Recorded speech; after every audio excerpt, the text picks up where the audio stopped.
Have you ever been exploring Left 4 Dead and just come across a place that's a little bit creepy? It might be odd, disturbing, dark, whatever you want to call it, but in today's video I'm going to be trying to find the creepiest place in Left 4 Dead. Some of these places will be more creepy, some will be less creepy, but the point of this video is to go out and search for that creepiest place, and I've done this a bunch in previous videos. That's why I want to be clear with what this video is. I'm combining two of my previous videos, but I'm adding a completely new section to make this video worth it. I'm working on another big video, which is why I didn't have the necessary time. I apologize. Thank you guys so much. Spread some love if you can. It really means a lot to me. Thank you guys so much for watching, and if somehow we get 1,000 likes, I'll post some bunny pictures on my community tab. So let's try to hit 1,000 if we can. But I appreciate you guys very much. Let's begin.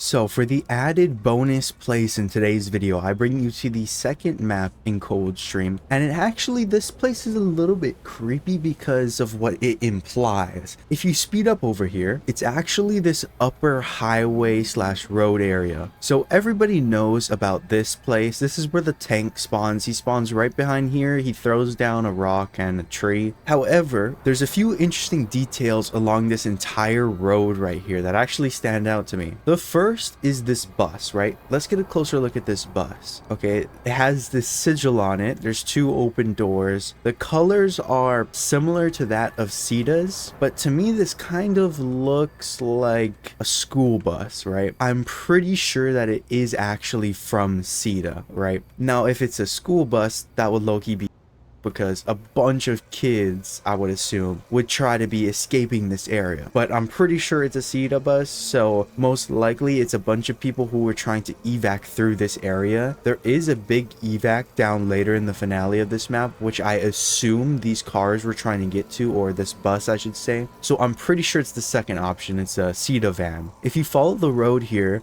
there are a bunch of police vehicles you can see, along with a bunch of these tankers. Like there's one right there, and then another one of these buses, same exact design. Not only are those buses and cop cars, but there's military vehicles. You can see Humvees, and they're actually the different design than we see in most of the other parts of the game. In most of the game you see this darkish greenish color, whereas this one is this kind of tan beige color. And once again over there is another tanker. Once again there's a police vehicle, and then there's another big military vehicle here, along with another bus here, two more of these buses, another bus, there's an ambulance, and if we speed up over here you can see that the trend kind of continues. There's a police vehicle, there's another bus, and then there's a big Sita van here. This is why I kind of think it's most likely Sita, is because of this. Another police vehicle, a bus, and then another police vehicle. Now where have we seen this helicopter before? There are multiple places. One of them is the parish, where it's broken on that map, is at the very beginning of Dead Center when they're flying away, and another one off the top of my head is at the end of the parish when you get evac. Now of course this isn't the survivors helicopter that they use, or they would have started here. There has to be something big going on here. Yes, we all know that there's a big fire in the Coldstream, but not only that, what had enough firepower to take this helicopter down, right? The survivors come through here and the story is already told. That is the creepiest part of this area, is it's daytime, you know? It's not like a lot of the other maps where it's nighttime. It's kind of creepier. It's very creepy to me on a personal level.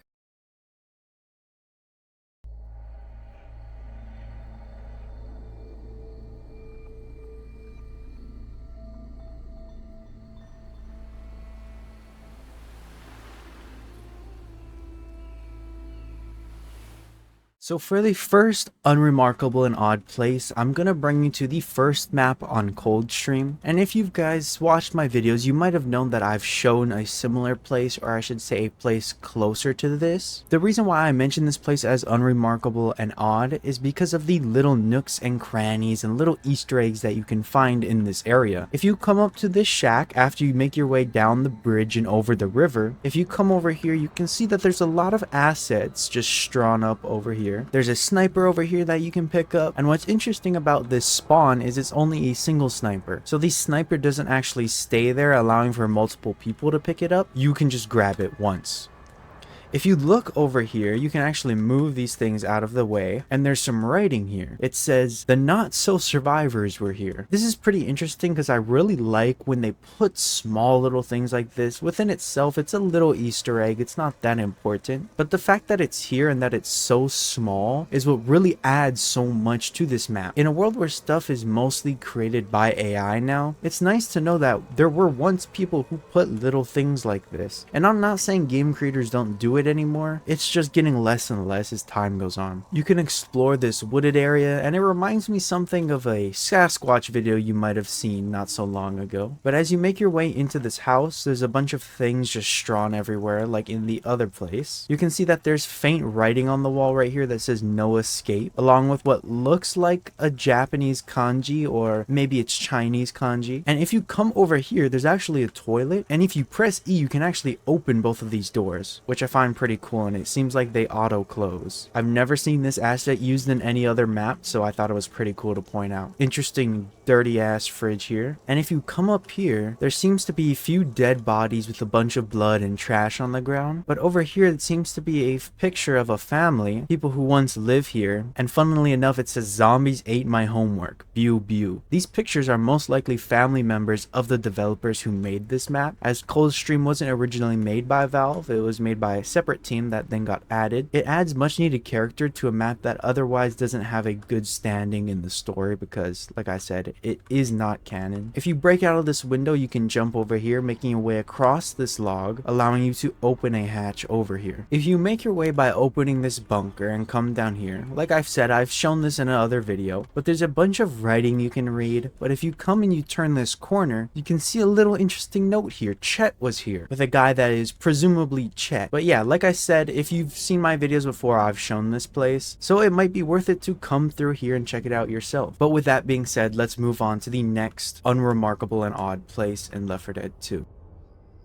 For the second unremarkable and odd place, I bring you to the first map on Death Toll. If you make your way past this opening, which there's a little Easter egg that's from Crash Course, but if you make your way past all these cars, there's two sides of this map that you can go on, either the right or left. And you're not technically supposed to go to your right or left, you're supposed to go straight. You're supposed to come down here, go up that ladder, and go through that tunnel. What I like about Left 4 Dead is it gives you the option to explore. If we go to the right here, you can see how the dark clouds give you this overwhelming feeling of darkness. There's barely any vegetation over here besides some shrubs on the ground and maybe some assets here. And you make your way over here and you find that there's just two little dead trees. Never mind, there's like four. There's some rocks back here. And I'm assuming this is where hordes would usually spawn. There's definitely some interesting features here. It seems like this asset right here either got messed up or maybe it's two assets put in one. But as you look at this formation, it's very interesting because there's not really stuff used like this on a lot of other maps. In a lot of other maps, the spawning for the zombies is done out of reach, so that either the survivors walk through the area later or they just completely spawn out of the map. Whereas with this one, they spawn technically out of the map, but you can come and explore this place. This asset texture clashes with this asset texture, which ends up making this line super harsh to look at. But this is not the only place like this in Death Toll. If you walk from over here, and like I said earlier, if you walk to your left past these shrubs, there's a fallen down tree you can find with a bunch of pieces of extra wood along with some branches on the ground. There's some rocks over here that look like the rocks earlier. You can see that there's a little divot over here, and again we have one of these kind of dugout areas. You can see that hordes definitely spawn here. They make their way out here, they turn to their left, and that's where they eventually fight the players. A lot of people don't know you can actually come to the left over here and climb up here as well. I just found this out a couple of weeks ago and it's pretty interesting. I thought this was the only place you could come. To many people you might be asking, why am I even showing you this? This seems completely pointless. I would never even give a shit about these areas. But to me they mean a lot because these are places I never even looked at when I was a kid, and I've been playing this game since I was in kindergarten. Put that in perspective. I have been playing this game since I was in kindergarten, probably even before, and I'm in college now. I think there's something to be said about the importance of something just being unremarkable. Not all of these places are gonna be a dead guy or maybe some really cool burning car. It's good gonna be some area that was kind of thought of previously, but then eventually just no one cares. Like this area, this place had to be made because they needed a place for hordes to come out of and eventually attack the player. However, from the player's perspective, they will never, or they're supposed to never care about a place like this. There are no reason to come back here. And like I said previously, I think that's what makes these places so special. But let's move on to the next unremarkable and odd place.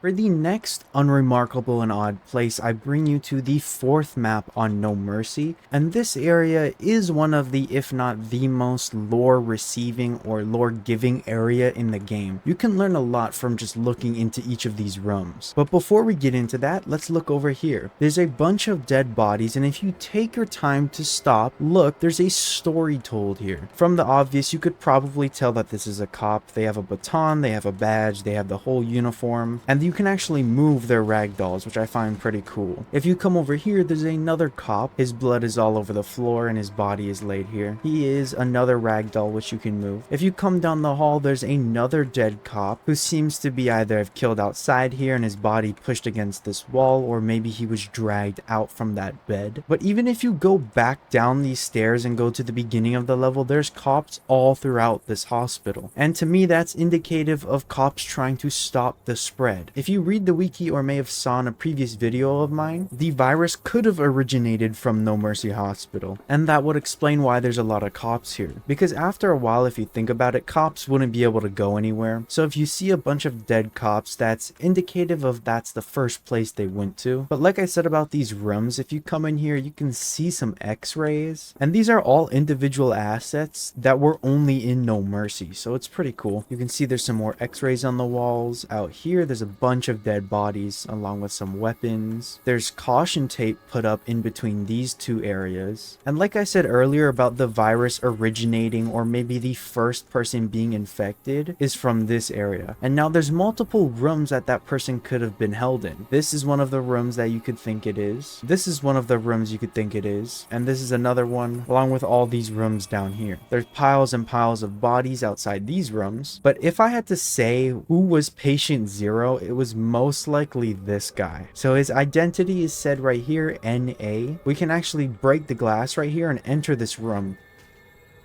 But if you guys have any reason to think it's one of these other rooms, let me know down in the comments below. In each of these rooms, you can see that there's TVs, although this TV doesn't seem to have a screen and is just an empty black box. There's a hole in the ceiling here, which I'm guessing special infected can spawn in, or maybe hordes might jump down through here. There's another room over here. There's some stuff dropped down, another hole in the ceiling, which again might be a horde or special infected spawn. There's more rooms back here, and you can see from this wall color change, it might be hard to see, but these are where some of these walls can actually get broken down. So it will open up the map if that does happen. And another cool little asset, which I don't really know what it is these 3 red number counters. I don't know, maybe it's like counting the infection, but that wouldn't make sense. You know, it's a hospital here before said infection. Like, why would they have this up? But maybe it was installed after. If you guys have any idea what this thing is, let me know down in the comments below. But then again, the most interesting part of Mercy Hospital is the fact that this is where it could have definitely originated from, if not the place.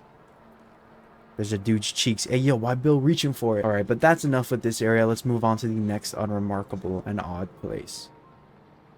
For the fourth unremarkable and odd place, I bring you to this plane crash on the second map of Swamp Fever. And there is an abundance of environmental storytelling. I mean, look right in front of us. There's just a dead dude chilling here. This is very close to spawn, and I'm pretty sure every player has come across this, if you played Swamp Fever, that is. But what you don't know is that this area is actually very open. I'm guessing that this area over here is used for infected or horde spawns. If you look at this area, there's a bunch of downed trees over here, as well as smoke that'll periodically appear. As you see right here from this engine, smoke, oh, it's easier up there. The smoke is definitely coming out of this engine, and on the other side, that engine as well. There are a lot of planes that have crashed in Left 4 Dead 2, and obviously most of them are due to the infection, but it always makes me wonder what made this specific instance crash. What made this orange and white plane go down? There's stories hidden here that not a lot of people think about, because you might just come on it in game and think, think, oh, it's just another asset. But it's not, you know, there was a story here. If you come to the front of the plane, there's a bunch of dead people here, which I could only assume are either the passengers or maybe zombies who the passengers might have killed or defended from. You can see that that area would lead to the cockpit, and this doesn't look like a typical cockpit entrance. It's kind of weirdly shaped, but if we go into no clip mode and we inch forward, you can see that there's no actual interior for this cockpit, which would have been interesting. But nonetheless, if you come to this side without opening the door, there's another engine over here, but oddly enough, the smoke doesn't actually come from the engine. It comes from this black spot here, which maybe a hot piece of metal might have flown here and might have burned the ground, which is causing it to smoke. If you come to the back here, you can see that this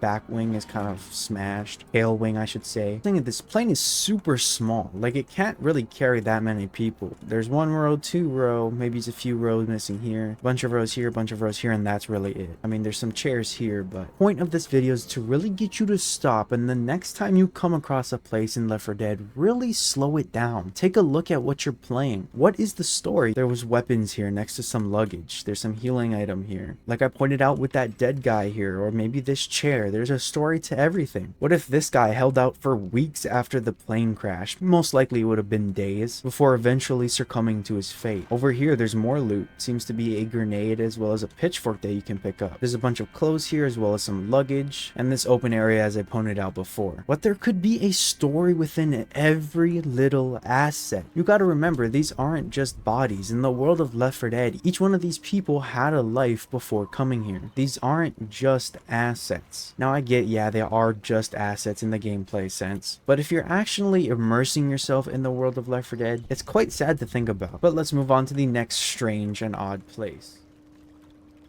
For the very last unremarkable and odd place, I bring you to the 4th/5th map on Dead Air. And the reason why I say that is because technically I'm on the 4th map, but I'm in the 5th map, if that makes sense. If you go into no clip mode, you can actually no clip out of this area right before you enter the safe room to begin the finale. If you come out here, you can explore this area, and exiting no clip, it actually allows you to walk around. There are a lot of differences and a lot of differences between this version of what you see and the version you see when you actually get here. One of the voice lines Bill says if you go up to one of the windows is that he guessed it, they're bombing the airport, which is a very interesting bit of lore drop. This entire area is completely different. All this rubbish is piled up into a corner over here, or like a straight line that blocks the player from accessing the rest of this open area. There's a bunch of these walking platforms here, which may or may not be in the next version. I would have to double check, but there's a way more amount of planes in this version than in the other version. You can see that they included the finale helicopter, which I got grilled into the ground by calling it an AC-130. This is a C-130 because it's not armed to the teeth with the weaponry on the side. The plane community did not enjoy me calling that an AC-130. Now I get why they didn't make this a one-to-one, because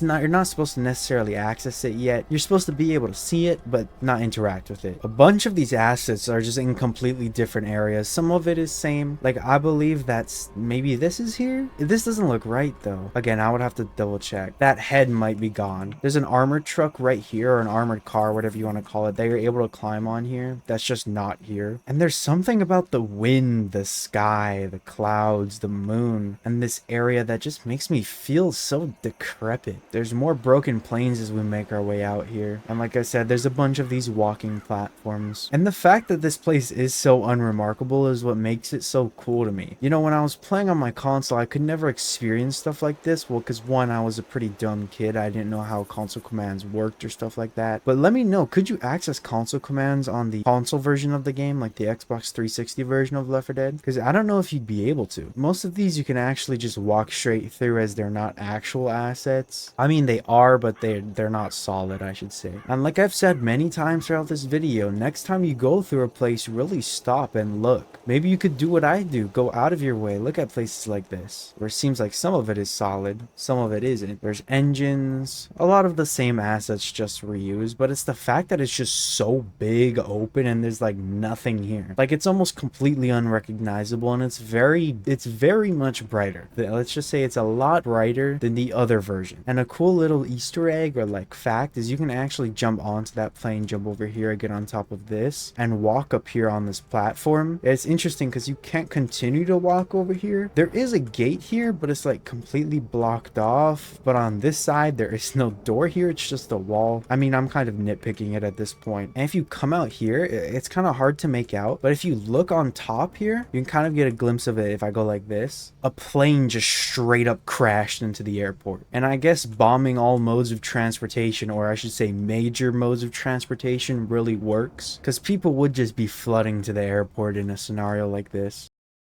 I'm bringing you to the third chapter on the No Mercy campaign, and it's actually this sewer area. Now, when you first arrive here, you walk through those doors, you come over here, you open up this grate, and you can hop down. When I was a kid, for a very long time, I didn't know that there was actually a second room over here where you could come and open this up. So if you didn't know that, the more you know. Now, for the sake of today's video, it doesn't really matter which one you hop down. I'm just gonna choose to hop down this one. But there's always been something a bit eerie about these sewers.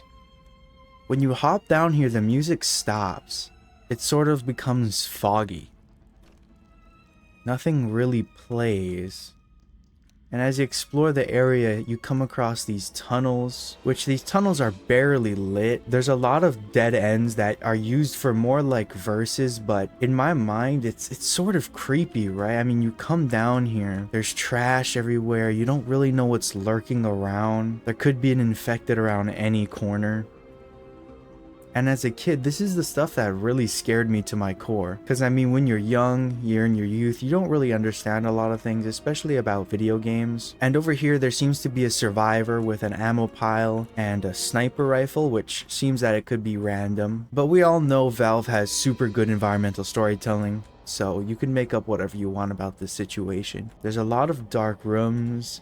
There's pipes with some smoke coming out. Either some smoke or some steam, whatever that is. If you come down here into the water, you can see that there's actually a bunch of trash that's movable. You can move it around, you can kind of mess with it. And everybody has come through this place, right? But that's not the point. Do you actually take your time? Do you slow down? Do you ask, what is actually going on in here? Look, there's milk cartons. There's more milk cartons, either milk cartons or something else, but some type of carton. There's cleaner, so there's some spray bottles here. Alongside the dead guy here, you could kind of infer without actually seeing a body that people must be living down here. Exploring a little further, you could see that there's some bleach, chlorine. Oh, it's supposed to be chlorine, maybe? If you look down here at the very low points of the sewers, you in fact have sewage, right? Who would have guessed? And just imagine the smell in here. It must be so nasty. I want you to imagine for a second, coming down here as a survivor. You don't really know what's down here, but around every corner could be something watching you. Something waiting for you to mess up. That's what makes this place so strange to me. Coming into this room, you can see that there's a light source here which provides the survivors with good visibility. There's an ammo pile here as well as some grenades that you could find. Some of this loot is RNG. You get some weapons here. There's some pills here. If you look in this corner, along with some more loot, you notice these dead cops. Now these dead cops, I believe, weren't in the original game. They were actually added in the second version to add a bit more atmosphere. What does this mean for cops to be down here? Like, let's put on our analyzation glasses. Well, for the cops to be down here, that has to mean a few things. First, either the cops came down here to protect people or they came down here to ran. Who really knows, right? But that's it for this place. Let's move on to the next place. Now, for the second place in today's video, I'm bringing you to the fourth map on the Death Toll campaign, and it's actually this main street. Now, everyone's been here, you have to get through this area to finish the map, but if you come over here to your left, you walk down this little ramp. If you come to these fences, you can actually look outside and see some of the town area. Now, they put some effort in kind of decorating this area, making it look at a first glance usable or at least real, but as you'll find out, you can't actually get into this area. I mean, you could try to fit through here, but you're gonna be too fat. There's some fences here that are piled up. You think you could climb on them, but you can't really. This is considered an out of bounds area. So we're gonna come back to that, but I want to take a look at these shops. kind of analyze this area. For starters, there's a dead woman here, which, I mean, she's been killed and dragged a little bit, which is not nice. And there's some trees in the area, which they went through the effort of actually putting this grate down here where the soil or dirt would be. And there's an actual theater here. Let's see what's playing. Well, Broken Heart PG-13, Stall Ion R, Terror R. I mean, just some placeholders. That's kind of cool because they went through the effort of modeling this kind of booth for this area. It must have taken a lot of time. If you come over here by this forklift, you'll see that there are a bunch more dead bodies. This one seems to be dragged out from underneath this. Maybe someone got trapped in there. Maybe someone got killed. Like, it's just a normal street, right? But like, how did all this rubble pile up? My best guess is it's from this low area over here. If you get close to the ground, you can see that this is a lot lower than the street. Maybe this ground was kind of raised and then pushed using some of these vehicles to act as a wall against the horde. It seems like the survivors tried to make some sort of barricade here. The zombies appear to be coming towards this wall from this direction. And the obvious part is that there's definitely barbed wire. I mean, there's a car in here, there's some more pieces of barbed wire over here. Now, to double back and go to the previous area, let's check out this out of bounds area. Out of bounds areas in these maps always give me this weird vibe, like you weren't intended to see it, but Valve lets you come out here if you want to use console commands. There's a light post out here. There's a lamp out here. That's interesting. And this lamp actually provides light on the surrounding ground, which for better or for worse is kind of interesting. If you walk through this area, there's a bunch of walls and fences and pillars that they just placed, but you can't really see. A bunch of these assets are sort of just here. There's weird mismatches in the ground over here. They place trees out here. There's tree cards, but it's just the ability to come out here is just so interesting to me. You can actually walk around, you can jump, you're not forced to like stay in one position. But let's move to the next place. Now for this next part, I bring you to the fourth map on Hard Rain. It's when you're coming back from the sugar mill and everything's flooded. If you open up this door and you head out here, it's very evident that the environment is kind of pushing back against you. And if you follow this area, you will go up this ladder and kind of make your way on top of the rooftops. But if you backtrack the way you came, if you come into these houses, it's a completely different vibe than when you showed up. It's strange and yet it's cozy. You hear the rain on the rooftops. And as you explore, everything is flooded. You can find some items back here. There's pipe bombs, pills, pistols. Peering out this window and just watching the rain fall is such a vibe. Like I said earlier, it really comes down to you stopping, taking it slow, and just exploring these maps. Because everyone's always rushing through these maps trying to get to the next safe room. And if you actually enjoy the environment for what it is, you can get something new. Now there's a lot of houses in this area. This isn't the only one. As you come across here, you come across this beige/yellow house. You can find a woman slumped over next to a few weapon spawns. It looks like there's a sink. Maybe some coffee. There's fridge here, but hey, I mean, what are you gonna do, right? Also, this house has a giant hole in the roof, so I don't know if you would want to come in here. There's an alarm clock with some beds. They actually went through the effort of putting like vases and pictures in here. And as you explore this area, storms come. Like, just imagine the wind blowing on your back, the lightning striking.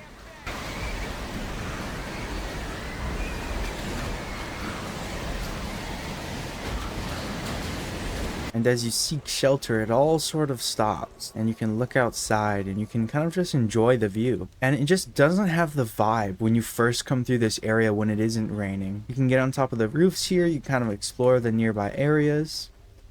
There seems to be either a shed. This is not a doghouse. And if you come over here, the survivors actually talk about this porch light, which is interesting. This house is boarded up and you can't enter it, but by using the powers of no clip, by going in here, you can see that there's nothing really in here. There's this huge kind of open area that you have access to. There's a car behind some branches, some trees. There's a bigger open area back here that's flooded a lot. You can see a bunch of the trees. The water just kind of ends. To me, the biggest reason why this place is mysterious has to do with the fact that it's one of the hardest maps in my opinion, but as a commenter said on one of my old videos, this map, the vibe is actually happy. A lot of people came together and worked together at the gas station to share the gas. But I've rambled enough about this area. Let's move on to the next one. For the next place in today's video, I want to bring you to the motel on the first map of Dark Carnival. Now, everybody has come across this place. This place to me is a bit more strange. It is a little bit mysterious, but I want to focus on a few things. The first thing I want to draw your attention to is this gas station area, or like this main lobby sort of area. If you come in here, there are a bunch of bodies piled up. There's blood splattered all on the walls. There's even bodies over here behind the table.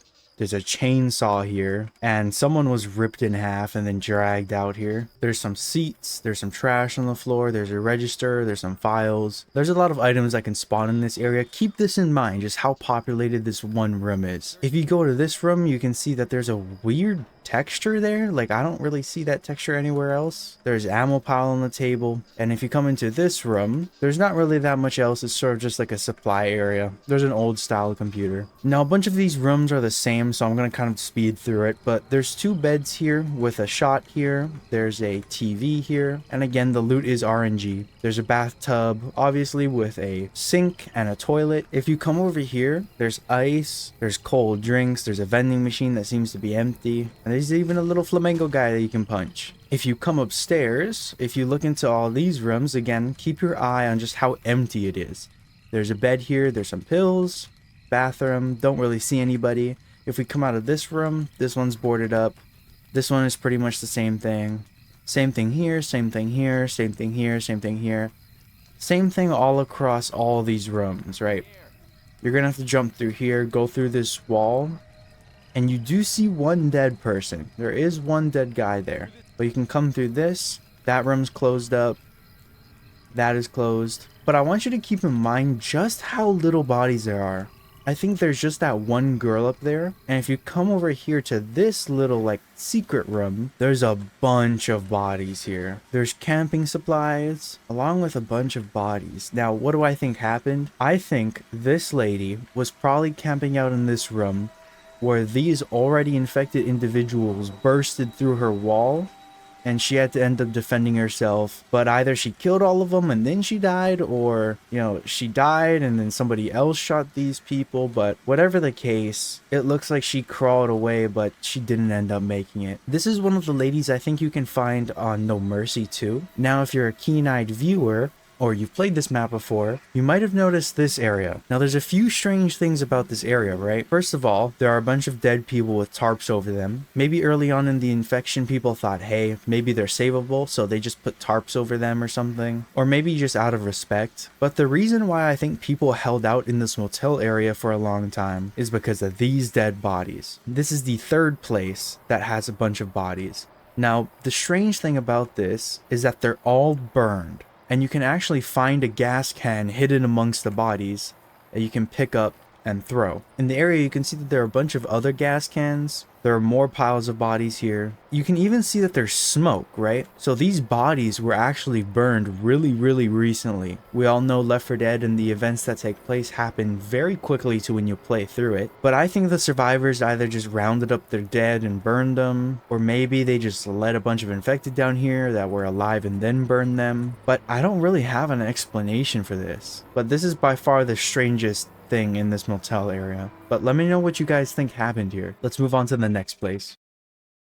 For the last part of today's video, I want to take you to the third map on the Blood Harvest campaign, and it's after you crash this bridge. Don't worry, it's not broken because I actually came up here with no clip. When you come up here, it's going to be broken. You're going to see this safe room, you're going to pass by some of these poles, some trees. You're going to come up to this cow, and I've actually talked a lot about these cows in the past. They have a lot to do with the lore of Left 4 Dead, but you usually come into the safe room, close this door, and you go out this area. Now, this area over here is a lot different than what we see now. When you teleport to the next map, of course it's more detailed, it has more trees, more rocks, everything, right? But if we go into no clip and I come out here, there's some weird stuff going on. So although there's a door there, they didn't necessarily get the terrain right. You're not really gonna pick apart it in a game, but like me, who definitely overanalyzes everything, will notice something like this. And something I thought interesting too, before we get over there to the main attraction, are these electrical wires, these poles, right? So if we go to the beginning of these poles, you can see that, well, this isn't the beginning, but it actually does serve electricity. So for what it's worth, there's definitely power in this area. It connects up here to whatever this is. Looks like a refueling station maybe. You can clearly see that the poles kind of just go off the map. They sort of just disappear. They don't really connect to anything.